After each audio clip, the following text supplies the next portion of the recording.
فله احوال ثلاثه. اجمالی مسله ذکر شوا کم چې ذوی الفروض تا ته وې دا 12 افرادو، سلور د نارینه نو اته د زنانو نو هغه وړاندې چې کم تا ته اجمال بیان کړو چې اول به حصے منګ ورکو ذوی الفروض وتا، به ورکو عصبات وتا، ما که ترتیب باندې مخکې کتاب تفصیل بیانوي. دا اول تینا ذوی الفروض راخلی او ذوی الفروض کې دا هم ویلیو چې دا 12 قسم دي، نو دا 12 قسمونه د ذوی الفروض چې بیان شي د پدې کې به د بعض عصبات او تذکره هم راشي، او چې کم پاتې شي به د هغې تذکره پکې مخکې کو. نو په هغه ذوی الفروض کې سلور دا نارینه یو پدې کې پلار دی، نو تتبع استقرا سره پلار چې وراثت اخلي فله احوال ثلاثه، پلار د دریو حالتو نه بهر نشي کېدلی. په دې دریو کې به د هغه یو حال وینو. یو د الفرض المطلق، یو صورت دا ده چې پلار ته به صرف فرضیت ملاویږي. دا هغه خبره ده چې دلته موږ کم ذکر کوو چې اول حق د ذوی الفروض دی، نو پلار چې کم دی دغه دپاره فرض ورکوي شي. دغه فرض وهو سدس، فرض د پلار هغه شپږمه حصه ده، بس دغه شپږمه حصه به د مال ملاویږي. پلار دپاره دا حالت چې سدس ورکوو او صرف فرض ورکوو په کم صورت کې؟ وذلک مع الابن، چې کم سړی مړ شوی دی د هغه زوی موجود دی، نو ښکاره ده چې د پلار نوسی شتې، پلار دی زوی مړ شو نوسی شتې، نو دا نوسی چې کم دی د دغه مړي عصبه دی، نو د نیکه چې د مړي پلار دی هغه د به فرض ملاویږي صرف سدس. یو دویم چې کم دی او ابن الابن، یا د مړي نوسی دی و ان سفله، د مړي نوسی پاتې دی، د مړي کړوسی، خو چې په ښکته سلسله کې د مړي مذکر بچی شته، نو په دې صورت کې به د مړي پلار ته سدس ملاویږي. دا یو صورت دی. دلیل د هغې دپاره قرآن مقدسه کې په خپله تصریح ده، ولابویه لکل واحد منهما السدس ان کان له ولد. د مور پلار دپاره هر واحد دپاره به دا سدس وي، خو که چرې د دپاره اولاد وي، ان کان له ولد، اولاد وي بیا د پلار دپاره سدس دی. دې ته ویلی شي صرف فرضیت. وجه دا ده چې بچی رالی نو لاندې دا عصبه شته، او مخکې د مسله به چې عصبه هغې ته وایي چې ما بقیا د ذی الفرائض نه هغه به دی اخلي. نو زوی عصبه دی، پلار ذی الفرض هغه ته حصه ورکړه، دنه چې پاتې شو عصبه زوی ته به راشي. دا یو صورت دی چې فرضیت. دویم والفرض والتعصیب معا، پلار دپاره به فرضیت هم ملاویږي، عصبیت به هم ملاویږي، دا دواړه به ورته ملاویږي. معنا اول بدله فرض ورکې، بیا به د نورو ذی الفروضو ته هم فروض ورکې، چې مال ثبت شو او بل ذی الفرض پاتې نه شو، نږدې عصبه هم نشته دی، د بیا دویم نمبر عصبه پلار دی، نه بیا دا نور به ورکې په طریقې د عصوبت باندې. وذالک دا چې ملاویږي مع الابنتې، کم سړی چې مړ دی د هغه لور پاتې وي، او ابنة الابن یی د زوی لور پاتې ده. و ان سفلت، اگر چې دا جینکې څومره که د مړي لور ده، د مړي نوسی ده، خو د زوی لور ور د لور نه، یا چې کوم د کړوسی ده د زوی لور ده، داسې په 5مه مرتبه کې نوسی ده، نو بیا به د پلار ته فرضیت هم ملاویږي، عصبیت به ملاویږي. صورت د مسلې ووایو، ته مړ شوې، پلار دې شته، نور دې هېڅوک نشته، یوه دې لور ده، نو تا اوس وې چې لابویه لکل واحد ان کان له ولد، ته مړ یې ستا ولد شته، نو پلار دپاره سدس لاړ فرضیت سره. دې خوا د لور ده، مسله مخکې را روانه ان کانت واحده فعلا نصف، لور دپاره نیم کېږي، نو یو سدس راغی، یو پکې نصف راغی. پرون د مسله وی چې مسله کې نصف خلط شي د سدس سره، شپږونه کېږي، نو په شپږو کې نصف 3 دي، دا به ورکړي لور ته، سدس پکې یو دی، دا به ورکړه پلار ته. دا 2 ذوالفرز خپل حصې واغستې، باقي 2 پاتې شوي دي. بل ذوالفرز نشته. چې ذوالفرز نشته عصبه ورته ورکوو. ته مړ وې، ستا عصبه ستا لاندې سلسله زوی نوسی کړوسی هغه خو شتې نه، نو چې نشته په بره به ځو. 2 نمبر په بره چې روان شو نو ستا پلار دی، نو 2 نمبر عصبه شتې، دا 2 به اوس د پلار ته ورکړو په طریقې د عصوبت. لهذا مسله به د شپږو نه کي. همداسې که دا لور دې نه وه، د زوی لور وه، نوسی نه وه، کړوسی وه، د زوی لور وه، هم دقه مسله ده. د زوی لور کړوسی ده، د قیم مقام د نوسی ده، نوسی قیم مقام د لور ده، خو چې بره ترې نه بلې نه وي. هغه کړوسی راوخته لور شوله، هغه دپاره نیمهیي ده. دې خوا د پلار پاتې دی، هغه دپاره سدس. شپږو نه بسله کي سدس به دې پلار ته ورکړي، نسب به دې کړوسی ته ورکړي. 2 پاتې شو. ذوالفرز شتې نه، تقسیم آل ته اول ته لاړ شه، اوله حصه ذوالفرایضو ته ورکوو. ذوالفرایض بل شتې نه.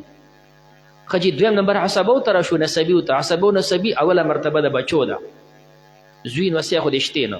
2 نمبر پلار نیکه دی، نو چې بره روان شو پلار د شتې، دا 2 د پلار ته ورکړو. وذلک مع الابنة او ابنة الابن. دلیل موږ وله فرض ورکو. اوس د دلیل ویلې ابویه لکل واحد منهما السدس. عصبیت مو وله ورکو. پیغمبر علیه السلام فرمایلي الحق الفرائض باهلها، الحق الفرائض باهله فما ابقته فلاولى رجل. فرائض ورکا، کم چې د فرایضو نه پاتې شي، فلاولى رجل، کم سړی چې قریب دی بیا هغه له ورکوه. نو موږ فرایض ورکړو پلار ته، نوسی کړوسی ته، باقي چې پاتې شو اولا رجل، قریب دی مړي ته پلارونو، نو 2 موله په طریقې د عصوبت ورکړو. دا دلیل دی. ښه جي 3 صورت والتعصیب المحظوظ. د پلار دپاره به عصبیت وي خالص، صرف عصبیت، فرضیت به نه وي. په کوم وخت کې؟ ذلک عند عدم الولد. دا هغه وخت کې ملاویږي چې کله د مړي بچي نه وي، و ولد الابن، او د زوی بچي نه وي، و ان سفله. ته مړ شوې، نه د زوی شته، نه د لور، نه د نوسی شته، نه کړوسی، د ښکته بچي نشته. نو چې ښکته سلسله دې نشته، کیدای شي نور به دي، خو چې د ښکته سلسله دې نشته، نور دې شتې، نو نور به دې څه وي؟ وروڼه به دي، نور به دې څه وي؟ خو خویندې به دي. پلار چې موجود دي، دا خور خو عصبه کېږي په ورور باندې، او ورور چې عصبه دی هغه د پلار نه بعید دی. پلار موجود دی نو ورور نشي اغستلی، ښکته بچي دې شتې نو ورور ترې اغستې نشي. لہذا پلار اوس خالص عصبه دی، چې خالص عصبه د غونډو نه بخ پیته وکړي. دلته صرف عصبیت دی، نو که فرضیت به به څه حصه اغستله، نه چې دلته به عصبیت وي. نو مخکې قانون ذکر کېږي په عصبیو کې مې تا ته صورتونه ذکر کړي، بیا قانون دلته القربا تحجب البعدا. عصبیو کې طریقه دی چې ار قریب بعید محجوبه کوي. اول زوی د مړي دی، نوسی کړوسی دی، دا خو شتې نه. 2 نمبر پلار نیکه دی، دلته پلار دی، دا عصبه شو. 3 نمبر رونه دي، پلار شتې، رونه د منځه ویستل، ترونه د منځه ویستل. نو لهذا دلته به خالص عصبیت وي چې کله د مړي زامن، لوریانې، نوسی کړوسی دا نه وي. دا 3 احوالو د پلار دپاره.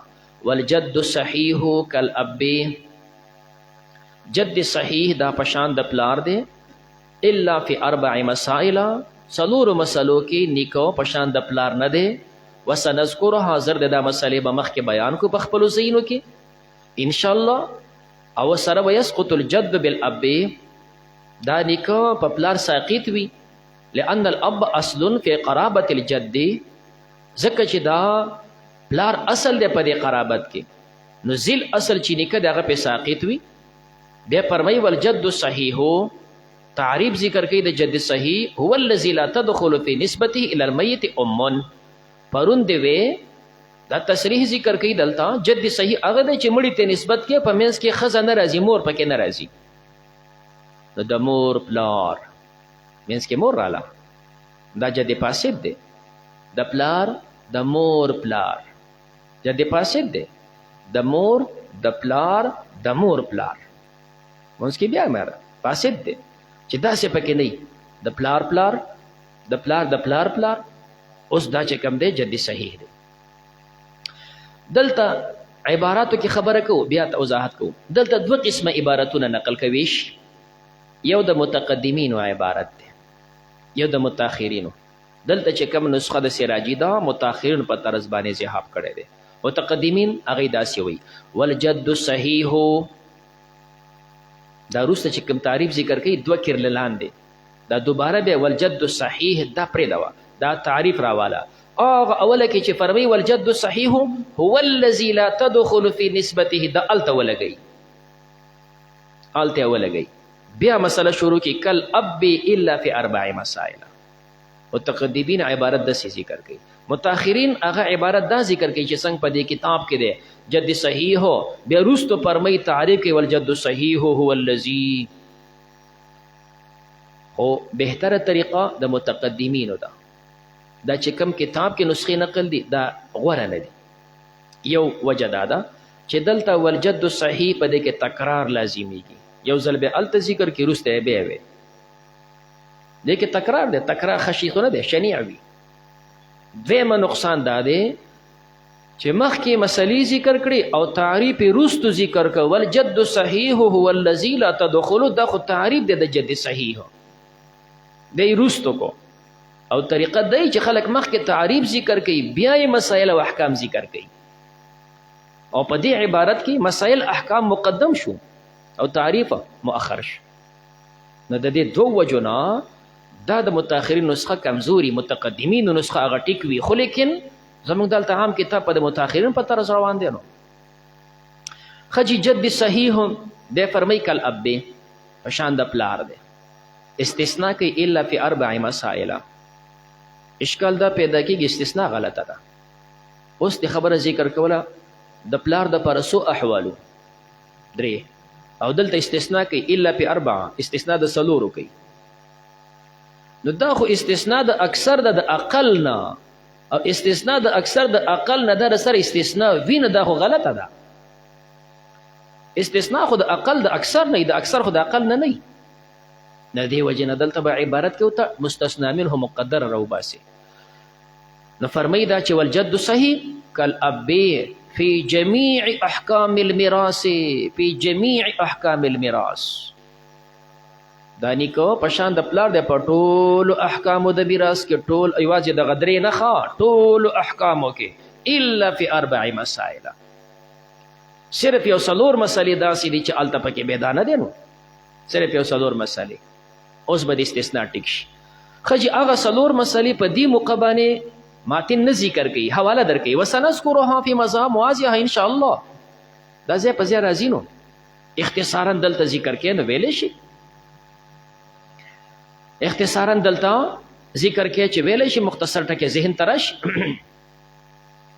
یو مسله دا چې کله پلار وي د پلار مور ایسه نشي اغستلی نیا په پلار ساقط نیکه ته لاړ شو چې نیکه د پلار مور حصه اغستی شي او یعنی د پلار سره نه ایسه نشو اغستی او د نیکه سره اغستی شي. وجه دا ده چې دا نه خو د نیکه ښځه ده نو چې د نیکه ښځه ده نو په خاوند خو ښځه نه ساقطېږي او دلته د پلار مور ده په پلار باندې مور ساقطه شوه.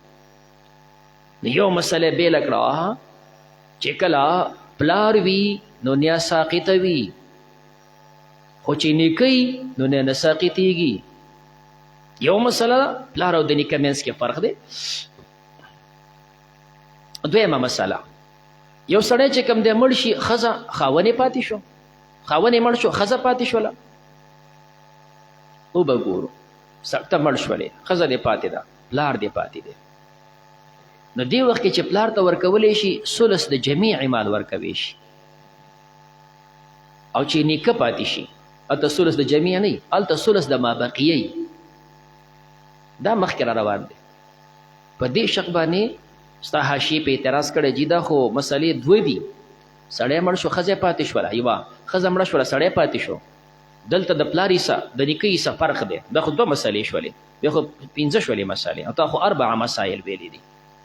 جواب ته نه دا دی ځینې 4 مسلې دي خو د یو مسلې 2 شقه دي.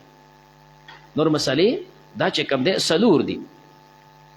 نو چې کله سړی مړ شي ښځه پاتې شي نو په دې صورت کې پلار ته ثلث ورکولی شي د جمیع مال، نیکه ته ورکولی شي ثلث د ما بقیه پس د اخذ د حصې د احد الزوجین نه، هغې به حصه والي ته ورکولی شي. دریم صورت پلار چې وي متفقه ده عصبو کې لاندې سلسله نه وي، دیمه سلسله چې پلار دی په دې باندې عیاني علاتی غون ساقط دي. اوس دې مسله وی پلار عصبه دی قریب، عیاني علاتی غون ساقط دي نشي اغستلی، متفقه ده، د اتفاقي ده د احناف په منځ کې. پلار ته لرې که نیکه راشي ښکته بچین وسي نشته، بره پلار هم نشته، نیکه شته، آیا په دې نیکه باندې دارونه عیاني علاتی ساقطیږي؟ دلته اختلاف دی. امام صاحب وی او صاحبین وی نه. ودې کتو اوس نیکه او پلار بیل شول، ښکته چې کوم زامن وسي خو نشته، بره پلار دی، نو اوس د پلار په احوالو کې به چې پلار دی رونه ساقط دي، متفقه ده، خو که پلار نه نیکي آیا رونه ساقط دي؟ نو امام صاحب وی او صاحبین وی نه. نو نیکه سره اختلاف پیدا شو. څلورمه مسله، یو سړی مړ شو د غلام آزاد کړی دی، یو سړی مړ شو غلام آزاد کړی دی، هغه معتق غلام ولا راله دی معتق ته، هغه معتق غلام مړ شو ولا راله معتق ته، معتق ته چې ورکوو ولا پلار د معتق ته پکې څه میلاویږي؟ وی او سدس میلاویږي پلار د معتق ته. خو که چېرې معتق ته ولا راشي او پلار یې نه او نیکه نیکه ته پکې څه میلاویږي؟ نه، نیکه او پلار کې په ولا کې فرق پیدا شو. دا څلورمه مسله ده.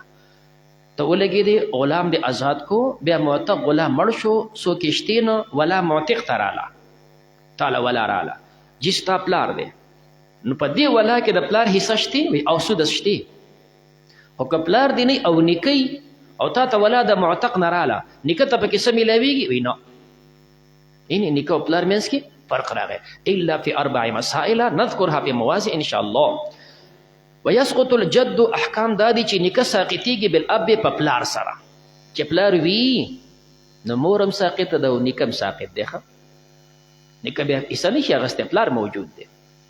دلیل لأن الاب اصل فی قرابة الجد الى المیت، وجه دا ده چې اب اصل دی په قرابت کې، مړي ته خو دی اصل دی، نو ځکه نیکه ساقط دی.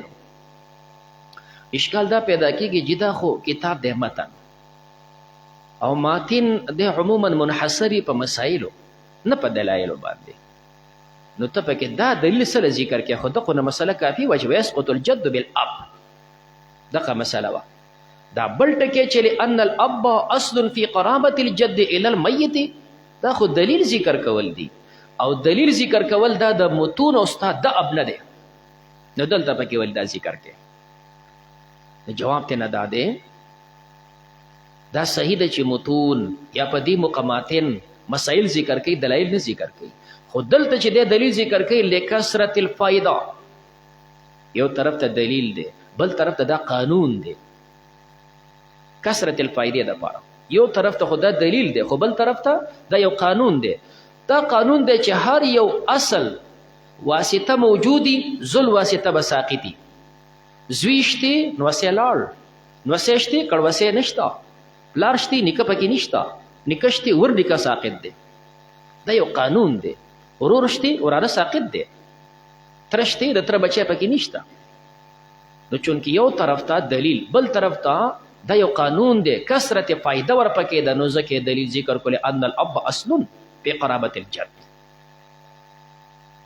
ته وایې ښه چې دا قانون دی، دا قانون دی لم نه منو. ته خو ته قانون وي، خو موږ دله نه منو. تا خو وی چې کم اصل وي نو ذل واسطه به ساقطوي.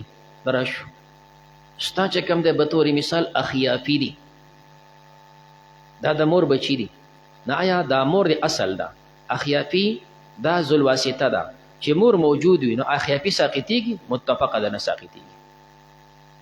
تا خو قانون دی چې په واسطه به ذل واسطه ساقطي، دلته واسطه مور ده، مور د چې کوم د اخو ذل واسطه اخیافي خو نه ساقطیږي.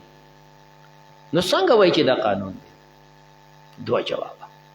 یو جواب من قانون ذکر کو چې په واسطه به ذل واسطه ساقط وي د دې قانون برابر په مور باندې اخیاپي ساقط دي بیا هم چې نه ساقط دوی له حصہ ثابت د خلاف القياس له حصہ ساقط د وسی ذکر کو نور قانون دا دی چې په واسطه به ذل واسطه ساقطه خودل تنه د ساقط خلاف القياس راغلی نو منو یو جواب دویم جواب دې د دې قانون سبا یو ټکی ومني هغه دا چې اب اصل دی اصل باندې با ذل واسطه ساقطيږي خو بشرطي چې دا اصل کې خدا طاقت وي چې مال واخلي چې دا کې خو عصبیت دی چې مال واخلي پلار واسطه ده نیکه ذل واسطه ده پلار شتي نیکه ساقط دی خو په پلار کې طاقت شتي عصبه دی غون مال اغستې شي دونی کې ساقط کو او دلته مور واسطه ده اخیافي ذل واسطه ده په کار د چیرونه ساقط شي او په مور نه ساقطيږي ولې نه ساقطيږي مور کې عصبیت نشته پاکه دا طاقت نشته د عصبیت چې مال دا جمع کینو چې نشي جمع کوله په خپل تنه مال لاړ اخیاپي وته نو مونږه د دلیل کې سره اضافه وکا یره چې اصل باندې با ذل اصل ساقطيږي خو چې دکې قوت وی د عصبیت چې مال جمع کويش او التا مور چې د هغه کې عصبیت نشته نو ځکه د رونه په اخیاپي باندې نه ساقطيږي جد صحیح تعریف ته ذکر کو الذي لا تدخل في نسبته چې دغه نسبت مړی تکینو په دې کې ناراضي دا دو شو د مذکرونه دریم و اما اولاد الام دریم مذکر کې اخیافي دي خو دې تعبیر کې اولاد الام وجدي اخیافیو کې د مذکر او د مؤنث فرق نشته نو دی وجنه آلته په خويندو کې اخیافي خور احوال بلته نه ذکر کیږي مخکې د جنکو احوال روان دي عیانی علاتی به ذکر کیږي خود اخیافي خور احوال نه ذکر کیږي وجه دا ده چې دلته د مذکر او د مؤنث فرق نشته نو دلته تعبیر څنګه وکړو اولاد الام اخیافي کدا رور دی او کدا خور ده شپږم دته ملاویږي شپږته هغه ته ملاویږي شریک وي برابر تقسیم کیږي نو دې کې څه فرق نشته نو تعبیر کوي په اولاد اما الاخ لام نوي همدارنګه آلته بیا د اختی لام احوال نه ذکر کوي دلته تعبیر کو اولاد الام په احوال ثلاثون د د پر درې احوال دي یو السدس للواحد یو راغلی هغه د پر سدس دي عام د کدا مذکر دي او عام د کدا مؤنث دي کدا اخیاپی دی او که اخیاپیه ده هر یو چې دی خو بس سدس دغه د پر دی نو اخیاپی دی او که اخیاپیه ده قرآن مقدسه کی چې کوم دی د هغه تذکره غلي فلكل واحد منهما نو وله اخ او اخت فلكل واحد منهما السدس دته مسله د کلاله وي یو سړی مړ شو کته سلسله نشتا بر سلسله نشتا نو وراث به چاله ورک وله اخ او اخت بیا دا سورته نساء کې دو ځبانه مسله ذکر ده یو آیاتونو د میراث سره متصل ذکر ده یو اخیره کې ذکر ده دا چې کوم متصل ذکر ده د اخیافیه و ده او اخیر د صورت کې به ذکر کیږي هغه به د عیانی او د علاتی و ده هغه ته آیت السیف ورته ویل شي نو دلته قرات د ابی ابن کعب سیب ده وله اخ او اخت من الام رور دی او که خور دی هغه ته په سدس ملاوي نو یو حل سدس دی للواحد والثلث للاثنين کدو راغلی وي پس واعده یا د دینه زیات راغلی وي هغه د پاره بیا ثلث دی نو الته بیا دا ذکر دی چې کم دی الله یفتیکم اخیره کې بیا دا ذکر کیږي چې الله تاسو له فتوا درکې په کلاله کې ان امرؤ هلک ليس له ولد بیا د عیانی او د علاتی مسله الته ذکر کیږي او کم چې دا دو راغلی وي نو الته بیا شرکاء فی الثلث راغلی دی شرکاء فی الثلث دا به شریکان په ثلث کې کدو جنکې دي کدو الکان دي الک او جنې د کډیر دی او الک او جنې دی به شریکانی ثلث به ولور کې به خپل منځ کې تقسیمي والثلث للاثنتين فصاعدا ذکورهم واناثهم د دې نارینا د دوی زنانا په قسمت په تقسیم کې والاستحقاق په استحقاق کې سواء برابر دي دریم صورت ويسقطون بالولد وولد الابن دوی ساقطيږي په زوی د مړي سره، په نوسي د مړي سره، و ان سفله احکته سلسلې وي اخیاپیان ساقط دي. دارنګې وبالاب والجد په پلار هم دوی ساقط دي، په نیکم ساقط دي. وبالاتفاق دا بالاتفاق ځکه وي چې په پلار باندې خو عیانی علاتی اخیاپي درې وانه ساقط دي، دا متفقه ده. او په نیکه باندې، نو په نیکه باندې چې کوم دی عیانی علاتی امام صاحب ساقط وي خو صاحبین نه وي. او اخیاپیو کې بیا زموږ د امام صاحب او د صاحبانو اتفاق دی چې اخیاپي په نیکم ساقط دي، نو ځکه ورسره کوي به اتفاق. وجه ولدا ده چې د دې اخیاپیو دپاره د وراثت مسله چې ذکر کیږي، نو هلته فرمایي ان امرؤ هلک لیس له ولدون، دې ته مسله د کلالې ورته وایي. او کلاله وایي دې ته چې د هغه لاندې سلسله هم نه وي، بره سلسله هم نه وي، نو چې دا دواړه کټ شي بیا به دې ته وراثت میلادېږي. نو چې هر کله لاندې بچی راغی کلاله نه شو، نو اخیاپي ساقط. پلار او نیکه دي، دا سړی کلاله نه شو، نو بیا هم اخیاپي ساقط دی. څلورم په نارینهو کې و اما لزوجې هر چې خاوند دی، نو په حالتان هغه دپاره دو احواله دي. النصف عند عدم الولد، نیم ورکولی شي چې کله اولاد نه وي، و ولد الابن و ان سفله. د دې سړی مړ شو، ښځې مړه شوه، سړي ته وراثت میلاویږي، نو د دې ښځې په مال کې د خاوند نیمه وه، خو چې د دې ښځې بچي نه وي، نوسي نه وي، کړوسي نه وي. که بالفرض د دې دپاره اولادو بیا به ته نسب نه میلاویږي. خو دلته مسله ذکر کېږي عدم الولد، دې کې ښه تعمیم دی. ښځه مړه شوله، ولد دی زوی ده او که لور، خاوند به نسب نشي اخیستی. دارنګې دا د ښځې بچي د دې خاوند نه دي که د بل خاوند نه دي، خو چې بچي شتي خاوند ته نسب نه میلاویږي. عامه ده که دغه ښځې بچي حلال دی او که د حرامې د زنا نه دي، خو بچی شتي. دا چې کوم دی رنډی ښځه وه، بچي ورسره و، تا په نکاح اخیستې ده. سبا دغه رنډی مړه شوله چې کوم دی د بچو پلر نو خو یې نشته، خو د ښځې بچي خو دي، د نسب نشي اخیستی.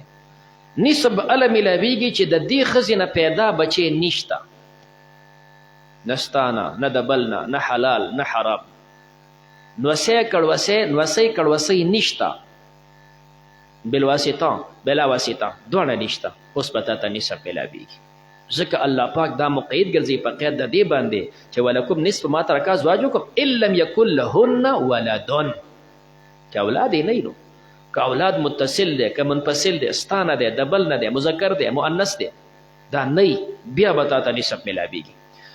دویم والربع، څلورمه به میلاویږي مع الولد او ولد الابن، چې د دې ښځې بچي وي یا یې د بچو اولاد و ان سفله، چې د ښځې بچی راغی نو ته به ربع ته ځې، که د دې ښځې ستانه بچی دی که د بل نه دی، مذکر دی مؤنث دی، حلال دی حرام دی، خو چې بچی شتې نو بیا به ته ربع ته ځې. هغه هم چې کوم دی ان لم یکن له ولدون، نو بیا فرمایي که د هغې دپاره فلکم الربع ویلی دی، ستا دپاره بیا ربع ده څلورمه.